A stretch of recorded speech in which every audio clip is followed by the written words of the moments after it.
been reenacting Civil War since the late 70s. I also collect Civil War artifacts. I do talks, research. I've taught history in the public schools for 35 years and now retired.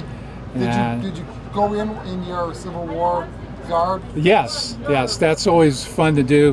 One of the things I like to do as an educator was to bring artifacts in because I think it's another tangible way of relating with the students to the past.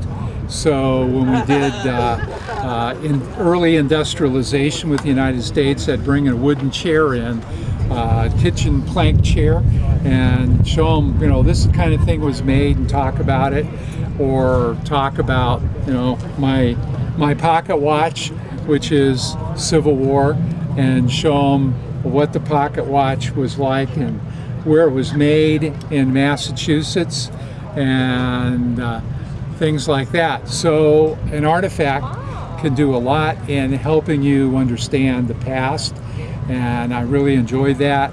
So when we got to the Civil War, I would dress up in my Civil War uniform and take artifacts in, and we do the Civil War as a Civil War soldier. Well, the clothing I have is reproduction. We buy those from military outfitters around the country that reproduce it for us. For original artifacts, I go to Civil War shows, such as the one in Mansfield, Ohio, the first weekend of May. It's one of the best Civil War shows in the country to go to. I have dealer friends who find things for me. I have other collectors in the area that will find things for me. And so I have a network of people that I work with to find things that I like collecting. And I specialize in 29th Ohio Infantry, same as our reenactment group. I also do 2nd Ohio Cavalry, which was from northeastern Ohio. And if I can do a real quick plug, I've done a book that came out last month on a man in the 2nd Ohio Cavalry, and it includes his diary of the part of the war. He was in 5 different Civil War prisons, and he had quite an interesting history. So he's part of my interest in the 2nd Ohio Cavalry. And again, having the artifacts then gets me into the research on the people and who they were, where they were from, where they spent their time during the war. Visit those sites, and just adds to the experience, and then be able to share it with people. We do 3 reenactments per year, and we limit it because we like to do living histories such as this, where we set up a partial camp, talk to people, tell them about what we do, the Civil War soldier, educate. We do talks. We do sites on historic places. A couple of years ago, we went to Kernstown, Virginia, just outside of Winchester, where the 29th fought its first battle. We did a living history on the battlefield. And so here we were a northern unit representing a unit that actually was on the field, and we were there telling about that experience of those predecessors. The Civil War is so important because I believe it is the most important event of American history. Everything that led from the Revolutionary times to the Civil War kind of pointed to it. When they allowed slavery to exist, when states' rights became important at the early part of the 19th century, that led to the Civil War. The Civil War itself has led to civil rights of the present day, and it's not just African Americans, but for all kinds of people in the country. It's still a place where people visit, like Gettysburg, an important vacation stop, so it's important there. A lot of the things that we see on television in some of the movies like Lincoln or Gettysburg are about the Civil War. Why? Because it was such an important event, a watershed event of American history. Now, I was talking this summer to a guy who was a reenactor for D-Day, World War II at the D-Day reenactment in Conneaut. Yes. And he said he used to do Civil War, and he said D-Day's a lot easier.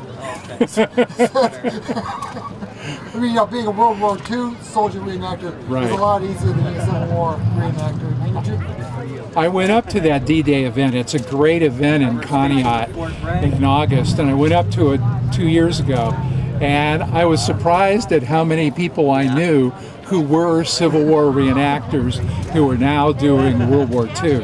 I think World War II is a little easier because you can buy surplus items for your personal kit to wear. It's more modern. It's maybe a little easier for the things that you get to have and use. You can use motorized vehicles and so on. So it's different than this period. This period of 150 years ago is much different than the life we live today, and that's part of the fascination for it, I believe. Keeps showing up. You're even on the penny now. How many people can talk about the penny and they actually are on the penny? Yeah. Well, that's unique. There was some Indian on there during your time. Right. Yeah. And a winged Flying Eagle. Flying Eagle Flying in Eagle, 56 and 7 or 7 and 8? 7 and 8 and 9. Okay. I know 57, but I have one of those. I protect Captain Wilbur F. Chamberlain, who was a captain in the original 29th, a little older than he was. Okay, and do that. And then when I'm a sergeant, I portray Sergeant Adam Hart, who was also a real sergeant in the 29th Company G. So. And why did you decide to do this? I am a descendant from a Civil War veteran and many other veterans of other wars. I trace my genealogy. My great-grandfather was a corporal in the 7th West Virginia, and that's who I'm descended from. So when you're out here, you kind of think about him a lot? Yeah. The first time you walk on land or a battlefield that you know they were on, it's pretty awe-inspiring and bone-chilling. Yep.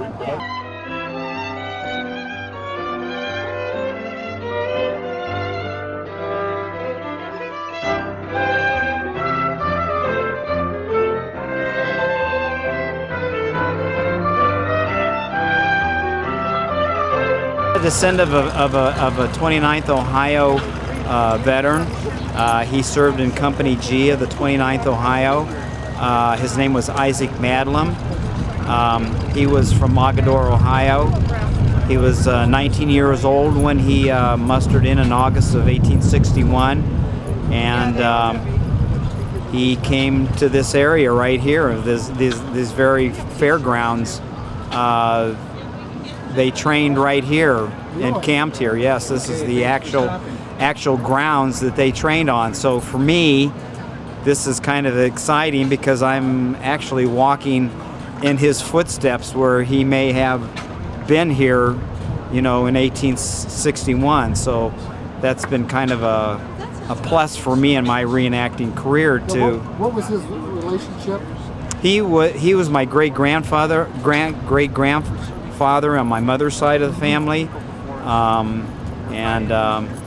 so I just found out about him maybe 10 years ago, and my aunt, which would have been his granddaughter, gave me a photograph of him and a medal that he received after the war, and so then I just did some more research on him, and so it's been kind of neat for me to reenact a regiment that he served in. So it's been special. I've been I've been to Gettysburg where he fought, and may have, walked there. I've been through the Shenandoah Valley where the 29th fought, and again, being able to walk in his footsteps is just, it's just awesome.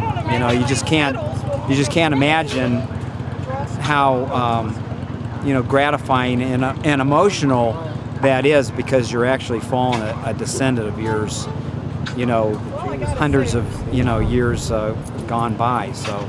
Were you a reenactor before you found this out? Yes, I was. I was originally with the 5th Ohio Company A, and about 5 years ago, we started the 29th because we wanted to do more than just reenacting. We wanted to be educational. We wanted to go to places like this and teach kids, about the Civil War and what those veterans stood for, even teaching adults. So that's why we started the 29th, is to be more hands-on and, letting people come and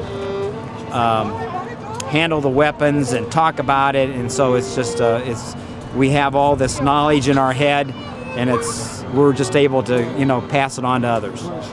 Yeah. So did your great-grandfather survive the Civil War? Yes, he did. He, as I said, he went in August of 1861, and he mustered out in July of 1865. He sustained no wounds, which is, pretty amazing. He did